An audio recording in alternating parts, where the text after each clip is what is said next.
When the thaw begins at the river's headwaters, an extraordinary journey takes off.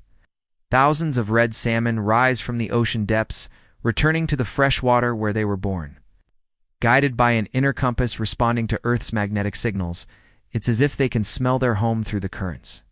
But they are not alone. Instinct stirs across the planet. Welcome to the Great Wild Migrations.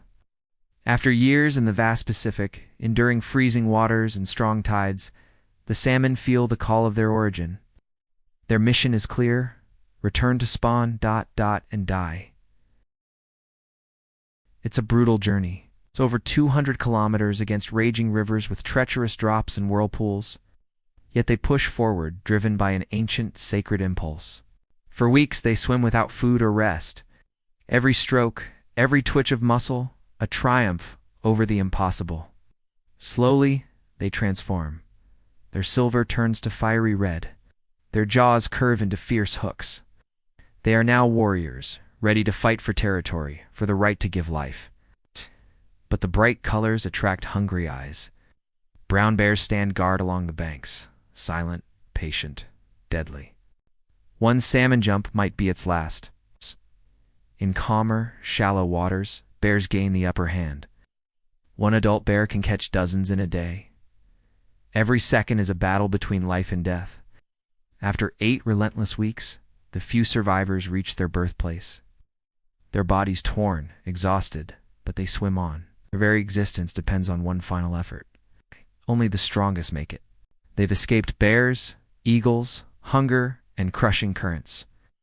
Their destination, Lake Iliamna, in Alaska pristine, icy ancient.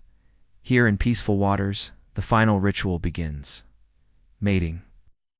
Males and females meet not by chance, but by the same call that brought them home. They fight for the best spawning spots, silent, fierce, and urgent. Time is running out, and when their purpose is fulfilled, the salmon fall. But their death matters. Their bodies return nutrients to the land, feeding insects, plants, birds, and future baby salmon. Nothing is wasted. Every life gives to the next. The river flows on. Now imagine the African savanna. The ground shakes not from an earthquake, but from movement. 1.5 million wildebeest. 500,000 zebras. Countless gazelles. Driven by a single instinct: to survive. But it's more than food or water. It's an ancestral migration shaped by time. Surprisingly, zebras and wildebeest help each other. Wildebeest can sniff out water. Zebras remember the paths. Together, they form a living compass across the Serengeti and Masai Mara. They give birth in unison, strategy of safety in numbers. Predators can't focus with so many newborns. Then comes the Mara River crossing, the most dramatic moment. The first wildebeest hesitates. Silence. Then suddenly a surge. Hundreds dive into crocodile-infested waters. Not all survive, but the migration never stops. It is endless, wild, untouched. On a small island in the Indian Ocean, the rains awaken something beneath the jungle floor. Moisture triggers an ancient instinct. Millions of red crabs emerge from hiding. Once a year they begin their sacred return to the sea. But now, their path is blocked by roads and buildings. Islanders step in building bridges, tunnels, safe crossings. Guided by the moon, they march to the shore. Each female carries up to 100,000 eggs. In moonlit waves, they release them teeny larvae floating into the vast ocean. Exhausted, they return to the forest. Most larvae are lost, but this year, luck was on their side. Calm tides helped billions find their way back. Now the babies face the land. Just 2 kilometers, but it feels endless.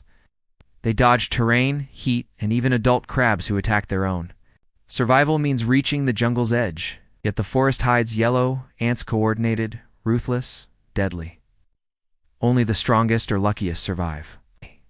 They hide for 5 years, waiting until the next call of nature. Off the coast of Peru, seabirds gather by the millions. Boobies, cormorants, frigate sole, drawn by silver anchovies. Boobies dive like missiles. Frigates, unable to dive, steal fish midair. Behind the chaos lies the Humboldt Current, rich with nutrients from Antarctica. 90% of ocean life lives near the coast. Further out, only silence. At this boundary, dolphins appear. Using teamwork, they herd fish upwards, closer to light, closer to birds, a perfect trap. To Africa's lake, Natron hostile and deadly, but rain changes everything. The lake comes alive. Flamingos arrive, answering nature's call. Red and green algae, bloomer sign to breed. They build nests, hatch chicks. The lake's extreme salt keeps predators away. But as the water evaporates, sharp crystals form. It's time to leave. Adults lead chicks 50 kilometers in search of fresh water. Many fall. Salt, once a shield, now takes its toll. Far away, tragedy unfolds in Chukotka. Each year, thousands of walruses haul themselves onto a narrow beach. Their icy rest platforms are gone, melted. The beach is crowded and dangerous. Some climb cliffs for space, but can't get down. Panicked, many fall. It happens every year. A painful reminder. The Arctic is vanishing. Where can animals go when their home disappears? Only silence remains. But in that silence, may we listen. Like and share if this journey moved you.